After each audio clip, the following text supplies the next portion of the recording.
الحمد لله رب العالمين والعاقبة للمتقين والصلاة والسلام على سيد الأنبياء والمرسلين وعلى آله وصحبه أجمعين أما بعد فأعوذ بالله من الشيطان الرجيم بسم الله الرحمن الرحيم قال الله تعالى في القرآن العظيم والفرقان الحميد شهر رمضان الذي أنزل فيه القرآن هدى للناس وبينات من الهدى والفرقان آمنت بالله صدق الله المولى العظيم وقال الله تعالى في شان حضرة حبيبه الكريم إن الله وملائكته يصلون على النبي يا أيها الذين آمنوا صلوا عليه وسلموا تسليما اللهم صل على سيدنا محمد وعلى آل سيدنا محمد وبارك وسلم صلوا عليه صلاة والسلام عليك يا سيدي يا حبيبي یا رسول اللہ صلی اللہ تعالیٰ علیہ وآلہ علیہ وسلم. اللہ پاک کی دی ہوئی توفیق سے اس کے پیارے محبوب صلی اللہ علیہ وسلم کے صدقہ فعل میں ہماری اور آپ کی آج الحمدللہ 13 تراویح مکمل ہو گئی اور 12 روزے اور کلام اللہ شریف کی تلاوت میں آج 20 سپارے مکمل ہو گئے. انشاءاللہ تبارک تعالیٰ 10 سپارے باقی ہیں. اللہ پاک کی توفیق سے انشاءاللہ تعالیٰ وہ اپنے وقت پر مکمل ہو جائیں گے. کل ہماری آپ کی گفتگو چل رہی تھی قرآن پاک کے حوالے سے. تو قرآن پاک میں چیلنج کیا گیا کہ آپ اس کے مثل ایک صورت بنا کر کے لاؤ. تو بات یہاں پر ختم ہو گئی تھی. پھر قرآن نے یہ کہا فَإِن لَّمْ تَفْعَلُوا وَلَن تَفْعَلُوا فَاتَّقُوا النَّارَ الَّتِي وَقُودُهَا النَّاسُ وَالْحِجَارَةُ أُعِدَّتْ لِلْكَافِرِينَ. فرمایا کہ تم یہ کام نہیں کر پاؤ گے. مطلب قرآن نے کہا کہ تمہارے بس کی یہ بات نہیں ہے. جو چیلنج قرآن نے دیا پھر اس کے بعد کہا فَإِن لَّمْ تَفْعَلُوا پھر اگر تم نہ لا سکو وَلَن تَفْعَلُوا اور ہم فرما دیتے ہیں تم نہیں لا پاؤ گے. اللہ پاک فرما رہا کہ ہم فرما دیتے ہیں تم یہ کام نہیں کر پاؤ تمہارے بس کی بات نہیں. چونکہ کوئی بھی کام بندہ کرے تو کتنا ہی بڑا بندہ کوئی بھی کام کر دے تو بندہ اس کا جواب لا سکتا ہے. انسان کوئی کام انجام دے تو انسان اس کا جواب لا سکتا ہے. یہ مثال ہے. مثال کے طور پر پہلے زمانے میں جو ہے آج سے 8-10 سال پہلے 15 سال پہلے پوتاب چلاتا تو اتنا بڑا پوتاب ہوتا تھا. وہ نوکیا کا موبائل آیا اتنا بڑا, اس میں بٹن ہوتے تھے. پھر اس کے بعد تھوڑا سا اسمارٹ ہوا تو اسمارٹ فون آ گیا. پھر اس کے بعد تھوڑا اور اسمارٹ ہوا تو آئی فون آ گیا. پھر آئی فون میں الگ الگ ورژن نکل آئے ہیں تو بندہ اس کا جواب لا سکتا ہے. مثال کے طور پر بہت بڑا راکٹ بنایا اور کوئی بندہ جو ہے اس کی تکنیک سے واقف ہو جائے اور اسے سامان مہیا کرا دیا جائے. انہوں نے کہا تم راکٹ بناؤ تو بنا کے دکھا دے گا. بے شک وہ اس کے معاملے میں اس کے جانتا ہو اس کے پروگرام کے بارے میں, وہ بنا کے دکھا دے گا اگر اس کو تمام فیسلٹی دے دی جائے. تو یہ مثال ہے کہ اگر بندہ کوئی بڑا کام کرے, چاہے وہ ٹرین بنائے, ہوائی جہاز بنائے, راکٹ بنائے, موبائل بنائے, آئی فون بنائے, کچھ بھی بنائے, بندہ اس کا جواب لا سکتا ہے. لیکن اسی بندے سے آپ کہیں کہ آپ اتنا بڑا راکٹ بنا دیں گے, اتنی بڑی آپ نے ٹرین بنا دی, آپ ایک مچھر بنا دو, ایک مکھی بنا دو, تو وہ عاجز آ جاتا ہے اور وہی کہتا ہے کہ یہ دلیل ہے اس کا خالق اللہ ہے. اس کا خالق اللہ ہے. اتنی بڑی ٹرین آدمی بنا سکتا ہے, چھوٹا سا مچھر نہیں بنا سکتا. تو یہ دلیل ہے کہ اس کا خالق اللہ ہے. اسی طرح پہ قرآن نے کہا اگر یہ بندے کا کلام تو بندہ اس کا جواب لا سکتا ہے, اور بندہ جواب نہ لا سکے تو یہ دلیل ہے کہ یہ بندے کا کلام نہیں, یہ اللہ کا کلام ہے. پھر فرمایا فَإِن لَّمْ تَفْعَلُوا تم اس کام کو ہرگز نہ کر سکو گے اور بے شک ہم تم سے کہہ دیتے ہیں کہ تم یہ کام نہیں کر پاؤ گے. فرمایا فَاتَّقُوا النَّارَ الَّتِي وَقُودُهَا النَّاسُ وَالْحِجَارَةُ اُعِدَّتْ لِلْكَافِرِينَ. تو فرمایا اس آگ سے ڈرو, اس آگ سے. کون سی آگ؟ وَقُودُهَا النَّاسُ وَالْحِجَارَةُ, جس کا ایندھن انسان ہے اور پتھر ہے. اعدت للکافرین، جو خاص کر کافروں کے لیے تیار کر رکھی ہے۔ ایندھن آپ لوگ سمجھتے ہوں گے نا، ایندھن وہ چولہا وغیرہ جلاتے تھے، آج کل گیس آیا ہے نا۔ پہلے زمانے میں تو لوگ لکڑیوں میں کھانا، آج بھی جو بریانی وغیرہ بناتے وہ گیس میں نہیں بناتے نا، لکڑی وغیرہ جلاتے ہیں، لکڑیوں کو ایندھن کہا جاتا ہے۔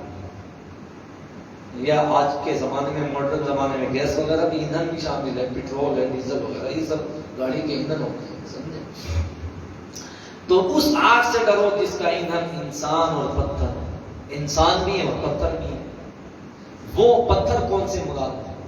تو فرمایا گیا تفسیر میں ہے کہ وہ لوگ جو پوجا کرتے ہیں اور اپنے معبودوں کو پوجتے ہیں، پتھروں کو تراش کر کے خدا بناتے ہیں، خدا بنا کر کے، فرمایا قیامت کا دن ہوگا تو جہنم میں ڈالا جائے گا، تو پہلے خدا کو ڈالا جائے گا، پھر بعد میں اس کی پوجا کرنے والے کو ڈالا جائے گا۔ انہوں نے کہا چلو اس میں چلو، جب اس میں ڈالا جائے گا، جب شعلے، جب پتھر جلتا ہے نا، پتھر بڑی خطرناک آگ ہوتی ہے اس کی، پتھر کبھی کبھی گرم ہو جائے اور پھر لگ جائے تو پھر آدمی سے ادھر نہیں جاتا ہے۔ پتھر جب جہنم کی آگ میں بھڑکے گا اور وہ کوئلوں کی طرح سلگے گا اور وہ دہک جائے گا، تب اس کے اندر انسان کو ڈالا جائے گا، اس آدمی کو جو ان کی پوجا کرتا ہو۔ اور وہ اس سے ڈرو، اعدت للکافرین، جو کافروں کے لیے تیار کر رکھی ہے۔ عجیب بات ہے نا، کہ یہ قیامت کے دن ان سے پوچھا جائے گا۔ ایک تفسیر میں آیا، ابن کثیر نے لکھا کہ قیامت کے دن جب ان کے معبودوں کو لا کر کے جہنم میں ڈالا جائے گا، کہا جائے گا یہ تمہارے خدا ہے؟ جی خدا ہے۔ ورنہ اب دیکھو اپنے خداؤں کے ساتھ جاؤ، جب خداؤں کو ڈالا جائے گا تو خدا اوندھے منہ جہنم میں گریں گے۔ جب وہ آگ لگی تو کہیں نہیں ہم تمہارا یہ خدا نہیں ہے، ہم نے کہا نہیں یہی آپ کا خدا ہے، کیا یہی خدا ہے۔ تو یہ کبھی نہ دنیا میں فائدہ دے سکتے ہیں، نہ قیامت کے دن کوئی فائدہ دے سکتے۔ انسان کی عقل ہے، دیکھیے انسان اشرف المخلوقات، دماغ اللہ نے دیا، عقل اللہ نے سب دیا، اس کے بعد اپنے ہاتھ سے بندہ تراش ہے اور پھر اسے خدا مان لے، یہ کوئی انسانیت ہے؟ سانپ کو خدا مان لے، مچھروں کو خدا مان لے، اور نہ جانے کیا کیا سڑی گلی چیزوں کو بندہ خدا مان لے۔ انسان میں پتھروں کے سامنے جھکے گا، عجیب بات ہے۔ انسان جانوروں کے سامنے جھکے گا، سانپ بچھو کے سامنے انسان جھکے گا۔ یہ ساری چیزیں پتھر سے لے کے زمین سے لے کے آسمان تک ہر شے انسان کی غلام ہے۔ انسان ہر چیز کا حاکم ہے۔ جب حاکم ہے تو یہ اپنے غلام کے آگے نہیں جھک سکتا ہے، یہ جھکے گا تو اپنے حاکم کے سامنے جھکے گا۔ اس کا حاکم رب العالمین ہے، اسی کی بات کریں۔ سب چیز تو انسان کے لیے ہے۔ زمین کے اندر کون سی چیز ایسی جو انسان کے لیے تھی؟ سب انسان کی خدمت کے لیے، ہر چیز کو انسان کی خدمت کے لیے لگایا، جانور ہو، چرند ہو، پرند ہو، نباتات ہو، پہاڑ ہو، سب چیز، ہریالی ہو، ہوا ہو، سب چیز انسان کی خدمت کے لیے ہے۔ انسان اتنا عظیم ہے، اتنا عظیم ہے انسان کہ سب چیز اس کی خدمت کے لیے۔ لیکن ہم کسی کو برا نہیں کہتے اس میں، وہ ان کا اپنا عقیدہ ہے، اپنا ماننا ہے۔ اللہ پاک نے بھی قرآن میں فرمایا ہے کہ ان کے لیے ان کی عبادت ہے، ہمارے لیے ہماری عبادت ہے، ہم کسی کو کرٹیسائز نہیں کرتے۔ لیکن یہ چونکہ ایک مضمون ہے تو میں اس لیے بتا رہا ہوں۔ اب سنیے گا بھائی، ہر ایک کا اپنا معاملہ، ہر ایک کا اپنا فیتھ ہے، ہر ایک کا اپنا عقیدہ ہے۔ وہ جس بھی عقیدہ، یہ اللہ پاک کا شکر، اس کا احسان ہے کہ اللہ پاک نے ہمیں مسلمان گھروں میں پیدا فرمایا اور ہم لا الہ الا اللہ محمد رسول اللہ پڑھنے والے ہیں، اور ہم اس دین کو ماننے والے ہیں جو دین اللہ نے دیا ہے، اپنے محبوب کو عطا کیا اور اس کے محبوب نے امت کو عطا فرمایا۔ ان الدین عند اللہ الاسلام، اللہ کے نزدیک اگر کوئی دین اور مذہب ہے تو فقط مذہب اسلام ہے، اس کے علاوہ کوئی مذہب نہیں۔ سمجھے؟ ایک بات ضمن میں یہاں پر عرض کرتا ہوں، تو یہ کبھی دنیا میں بھی فائدہ نہیں دیتے، آگے چل کے مضمون ویسے اس کا آئے گا جب حضرت ابراہیم کا ذکر آئے گا نا، تیسرے پارے میں جب شروع ہوتا ہے تیسرے پارے کا تو وہاں حضرت ابراہیم کے ساتھ اس کا مضمون آئے گا۔ حضرت ابراہیم کے زمانے میں بڑا لمبا گھیرتا ہے یہ، حضرت ابراہیم کے زمانے میں چھٹے پارے میں بھی ہے، چھٹے پارے میں نہیں، ساتویں پارے میں سورہ الانعام میں اللہ پاک نے فرمایا اذ قال ابراہیم لابیہ آزر اتتخذ اصناما آلہۃ انی اراک وقومک فی ضلال مبین۔ ان کا جو چچا تھا آزر وہ خود پتھر کے بت بنا بناتا تھا, وہ مارکیٹ کے اندر بیچتا تھا. بڑا مشکل وقت گزارا حضرت ابراہیم علیہ نبی علیہ السلام. ایک مرتبہ غصہ آیا تو سب لوگ عید کے دن گئے تھے عید منانے کے لیے, پکنک منانے, اور آپ بت کھانے میں گئے, سارے بتوں کو توڑ دیا, اور وہ جو سب سے بڑا بت تھا اس کی گردن میں کلہاڑی لٹکا دی. وہ لوگ آئے بعد میں, جیسے عید کر کے آتے نا کہ آپ نماز پڑھیں گے, ہم اپنی عبادتیں کر کے گھر کو جائیں گے, جب آئے وہ اپنے بت خانے میں پہنچے تو سارے دنوں پر ہم, کسی کی ٹانگ ٹوٹی پڑی ہے, کسی کی ناک کٹی پڑی ہے, کسی کی کھان, انہوں نے کہا رہی ہے تو بڑا غضب ہو گیا, ہمارے خداؤں کے ساتھ یہ کس نے کیا؟ لوگوں نے کہا ایک بندہ ہے ابراہیم نام کا, وہی برا بلا کہتا اس نے کیا ہوگا. جب حضرت ابراہیم کو بلایا تو حضرت ابراہیم کو بولا تم نے کیا ہے؟ فرمایا نہیں میں نے تو نہیں کیا, اس نے بڑے والے نے کیا جس کے ہاتھ میں کلہاڑی ہے, اس نے کیا. تو لوگ بولے آپ ہمیں بیوقوف بنا رہے ہیں, یہ پتھر کا بت یہ کام کر سکتا ہے؟ فرمایا یہی تو میں کہہ رہا ہوں, جب یہ کام نہیں کر سکتا, یہ اپنے ناک پہ بیٹھا ہوئی پکھی تک نہیں اڑا سکتا, یہ اپنے اوپر ٹوائلٹ کرنے والے کوے کو نہیں ہٹا سکتا, تو یہ تمہیں کیا فائدہ پہنچائے گا؟ نہ یہ نفع دے سکتا ہے نہ یہ نقصان دے سکتا ہے. لوگوں نے بھی مارا کوٹا, اور کہا نہیں ہمارا تو عقیدہ ہے. تو حضرت ابراہیم علیہ السلام سے فرمایا جی میں جو کہہ رہا ہوں وہی صحیح ہے. تو نہ نفع دے سکتا نہ نقصان. صحابہ کی جماعت میں, دور صحابہ میں, چونکہ سب کو بتوں کی پوجا ہی کرتے تھے اس زمانے میں, تو حضرت عباس سرکار کے چچا بیٹھے ہوئے تھے, اور ایک مرتبہ ابو سفیان جب بعد میں مسلمان ہو گئے تو یہ مدینہ میں بیٹھے ہوئے تھے, تو آپس میں صحابہ باتیں کر رہے تھے. ایک مرتبہ تو سارے جیسے دوست ملتے ہیں نا, دوست مل کے باتیں کرتے ہیں, بولے یار دیکھو ہم بڑے برے حالات میں تھے, اور یہ تو اللہ کے حبیب علیہ السلام کا بڑا کرم ہوا کہ ہمارا دل عشق رسول کا مدینہ بنا, اور کیسی ظلمتوں میں بتاؤ ہم لوگ خداؤں کی پوجا کرتے تھے, اور آج یہ خدا کی بارگاہ میں تو اللہ نے ہمیں کتنی عزت دی ہے. تو آپس میں باتیں ہی کر رہے تھے. باتیں کرتے ہوئے انہوں نے کہا یار دیکھو تو ہم بھی کتنے پاگل لوگ تھے, کتنے پاگل لوگ تھے کہ بتاؤ کہ ہم لوگ ان کی پوجا کرتے تھے اور خود ہی ہاتھوں سے بناتے تھے. تو ابو سفیان پڑھے لکھے آدمی تھے.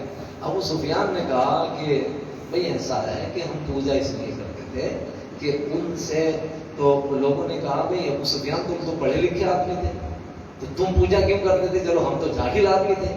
تو انہوں نے کہا نہیں وہ پوجا اس لیے کرتے تھے کہ ان پتھروں سے تجارت وابستہ تھی, تو ان سے پہلے تجارت ہوتی تھی, جب بیچتے تھے تو مال ملتا تھا تو ہم بھی پوجا کر لیتے تھے, جانتے تو ہم بھی تھے کہ یہ کیا کر سکتا ہے. ابو سفیان بولے کبھی اس نے فائدہ نقصان نہیں دیا. اس میں ایک صحابی بیٹھے ہوئے تھے, انہوں نے کہا بھئی یہ بات صحیح ہے کہ کبھی انہوں نے فائدہ نہیں دیا, مگر ہمارے خدا نے ایک بار ہمیں فائدہ پہنچایا. اچھا تمہیں کیسے فائدہ پہنچایا؟ انہوں نے کہا فائدہ ہمارے خدا نے پہنچایا کہ ہم ایک مرتبہ ملک شام تجارت کے لیے جا رہے تھے, تو ہمارا بڑا عقیدہ تھا کہ ہم اپنے خدا کو ساتھ لے کر کے جائیں, اور جب ہم نے اپنا خدا پتھر کا بنایا اپنے سامان میں رکھا تو بڑا وزن ہو گیا, تو ہم نے سوچا یار اسے سنبھالیں گے اپنے سامان کو سنبھالیں گے, تو ہم نے پریشان ہوئے. تو ہمارے دماغ میں پروگرام آیا کہ ایسا کرو کہ ایک آٹے کا جو ہے خدا بنا لو, تو وہ تھوڑا ویٹ میں ہلکا بھی ہو جائے گا, کم بھی ہو جائے گا, اور خدا بھی ساتھ چلا جائے گا, کام بھی بن جائے گا. بولے ابو سفیان ہم نے وہ جو آٹے کا خدا بنا لیا, اور خدا بنا کر کے ہم نے اسے سکھا کر کے آرام سے اپنے ساتھ رکھ لیا. اب جب رکھ لیا تو اب سامان میں بیٹھ ہلکا ہو گیا, اب چل دیے. کہ ملک شام جب پہنچے تو سفر ہو گیا لمبا سفر ہو گیا. ہمارے پاس جو سامان تھا کھانے پینے کا وہ ہو گیا ختم. اب جب وہ ختم ہو گیا تو ہمیں لگی شدت کی بھوک. جب شدت کی بھوک لگی تو ہم نے کہا یار کھانے کے لیے تو کچھ ہمارے پاس ہے نہیں, تو اب کیا کریں؟ تو ہم نے جب وہ کھولا تو ہمارا خدا اس میں رکھا ہوا تھا, تو وہ چونکہ آٹے کا بنایا تھا تو ہم نے کہا یار یہ خدا کس دن کام آئے گا, آج کام نہیں آئے گا بھوک کے ٹائم, تو کس دن کام آئے گا. ہم نے اسے توڑا, آٹے کو پانی میں ڈبویا, ہم نے اسے کھا لیا. تو ہمارے خدا نے ہمیں ایک بار فائدہ پہنچایا, سمجھے؟ تو یہ ان لوگوں کا معاملہ تھا. تو وہ خیر کیا فائدہ پہنچا سکتے؟ دیکھیے فائدہ پہنچانے والی ذات اللہ کی ذات ہے, اور بے شک اللہ ہی کی ذات ہے. کیا ہے؟ نفع نقصان کی مالک اللہ ہی کی ذات ہے. روزی دینا نہ دینے کی مالک ذات اللہ ہی کی ہے. وَتُعِزُّ مَن تَشَاءُ وَتُذِلُّ مَن تَشَاءُ بِيَدِكَ الْخَيْرُ. عزت بھی اس کے دست قدرت میں ہے, ذلت بھی اسی کے دست قدرت میں ہے. وہ جسے چاہے عزت عطا فرما دے, جسے چاہے ذلیل کر دے. ان اللہ علی کل شیء قدیر, وہ ہر چیز پر قادر مطلق ہے. اب یہ بات ہو گئی ختم. اب یہاں سے اگلی بات کا آغاز ہوتا ہے یہ آپ سب کے لیے ہیں اور آپ لوگ بہت خوش ہوں گے ماشاءاللہ. آپ کے دل کی دنیا کھل جائے گی, چہرے پہ مسکراہٹ آ جائے گی, اس لیے کہ آپ لوگوں کا ذکر آ رہا ہے, آپ لوگوں کا ذکر, آپ کے انعام کی باری آ رہی ہے. سنو کیا بات ہے. وَبَشِّرِ الَّذِينَ آمَنُوا وَعَمِلُوا الصَّالِحَاتِ أَنَّ لَهُمْ جَنَّاتٍ تَجْرِي مِن تَحْتِهَا الْأَنْهَارُ كُلَّمَا رُزِقُوا مِنْهَا مِن ثَمَرَاتٍ رِزْقًا قَالُوا هَذَا الَّذِي رُزِقْنَا مِن قَبْلُ وَأُوتُوا بِهِ مُتَشَابِهًا وَلَهُمْ فِيهَا أَزْوَاجٌ مُطَهَّرَةٌ وَهُمْ فِيهَا خَالِدُونَ. فرمایا گیا خوشخبری دے دو, خوشخبری. وَبَشِّرِ الَّذِينَ, ان لوگوں کو خوشخبری دے. کون لوگوں کو؟ وَبَشِّرِ الَّذِينَ آمَنُوا, جو لوگ ایمان لے کر کے آئے, وَعَمِلُوا الصَّالِحَاتِ, اور نیک اعمال انہوں نے کیے. أَنَّ لَهُمْ جَنَّاتٍ تَجْرِي مِن تَحْتِهَا الْأَنْهَارُ, تو اللہ رب العزت انہیں جنت عطا فرمائے گا, ایسی جنت جس کے نیچے دریا بہ رہے ہوں گے, نہریں رواں ہوں گی, اور وہ اس جنت میں داخل ہوں گے. کلما رزقوا منها من ثمرات رزقا, تو وہ اس کے اندر اللہ پاک نے جو ہے باغات لگائے ہیں, اور وہ جیسے جیسے پھلوں کا ارادہ کریں گے اللہ انہیں پھل کھانے کو عطا فرمائے گا. اور جب وہ پھل کھائیں گے قالوا هذا الذي رزقنا من قبل وأوتوا به متشابها, وہ کہیں گے اس سے پہلے بھی ہم نے اس کے مشابہ اسی کی طرح ملتا جلتا پھل کھایا تھا, لیکن اس کا ذائقہ الگ ہوگا اس لیے کہ وہ جنت کا پھل ہوگا. پھر اس کے بعد میں فرمایا وَلَهُمْ فِيهَا أَزْوَاجٌ مُطَهَّرَةٌ وَهُمْ فِيهَا خَالِدُونَ, اور فرمایا گیا کہ انہیں پھل دیا جائے گا, اور ان جنتیوں کے لیے ان باغوں میں پاکیزہ بیویاں ہوں گی, اور وہ ان باغوں میں ہمیشہ رہیں گے. کیا رہیں گے؟ ہمیشہ رہیں گے. ہاں جنت کے اندر کتنی خوبصورت جنت ہوگی بتا, دریا بھی بہ رہے ہوں گے, باغات بھی ہوں گے, پھل بھی ہوں گے, میوے بھی ہوں گے. اور فرمایا گیا وَلَهُمْ فِيهَا أَزْوَاجٌ مُطَهَّرَةٌ, اور پاک نیک بیویاں انہیں دی جائیں گی. کیا؟ نیک بیویاں انہیں دی جائیں گی. جانتے ہو کتنی؟ 70 ہورے ایک کے نگاہ میں ہوں گی.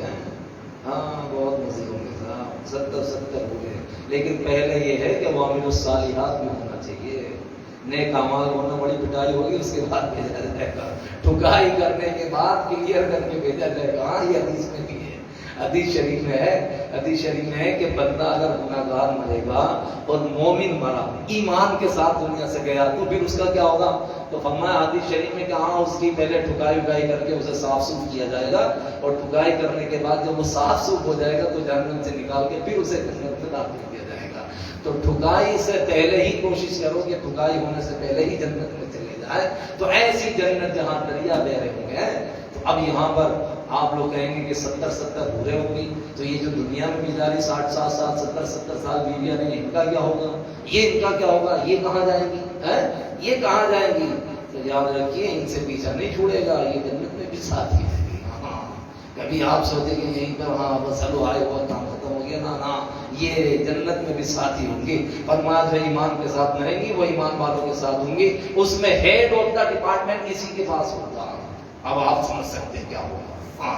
کیونکہ 70 ہورے تو لی جائیں گی, لیکن 70 کے ساتھ ساتھ جو انچارج ہوگا وہ یہی بیوی ہوگی جو دنیا میں ہے. ہاں اس لیے تعلقات اچھے رہنے چاہیے تاکہ یہاں بھی کام بڑھیا چلے اور کام وہاں بھی بڑھیا چلنا چاہیے.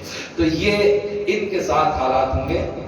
بہت سے لوگوں کو آج کل نا سوشل میڈیا میں آپ دیکھتے ہیں انڈیا وغیرہ میں سے آتی رہتی ہیں آج کل بہت سارے پنڈت لوگوں کو جو ہے گرو گھنٹالوں کو ہی نہیں زیادہ تکلیف ہوتی ہے. بولے ہو یہ تو جنت میں جائیں گے, انہیں 70 ہورے ملیں گی, یہ تو جنت کے ٹھیکیدار ہیں. ساری ایسی باتیں کرتے ہیں نا.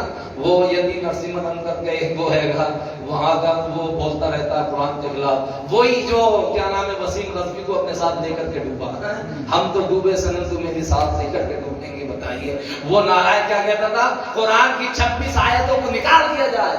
سپریم کورٹ کا ججمنٹ آیا آف انڈیا کا کہ اس کے اوپر 50,000 روپے کا جرمانہ لگایا جائے, اس لیے کہ یہ کورٹ دنیا کے فیصلے کرنے کے لیے ہے, آسمان کی کتاب کے فیصلے کرنے کے لیے نہیں ہے. یہ انڈیا کی سپریم کورٹ کا اعلان تھا اور اس نے فیصلہ دیا. بولے یہ کتاب جب دنیا کی ہے ہی نہیں تو ہم کیا فیصلہ کریں گے؟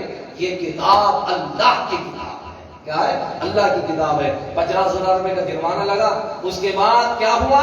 2-4 مہینے نہیں گزرے تھے, وہ ظالم آ کر کے اپنے گلے میں پٹا وٹا ڈال کر کے بیٹھا اور اپنے ماتھے پر تلک لگایا اور لگانے کے بعد اپنی چٹیاں چھوڑی اور چھوڑنے کے بعد گھر والوں نے بھی گیٹ آؤٹ کر دیا، اسلام نے بھی گیٹ آؤٹ کر دیا، قرآن نے اعلان کر دیا۔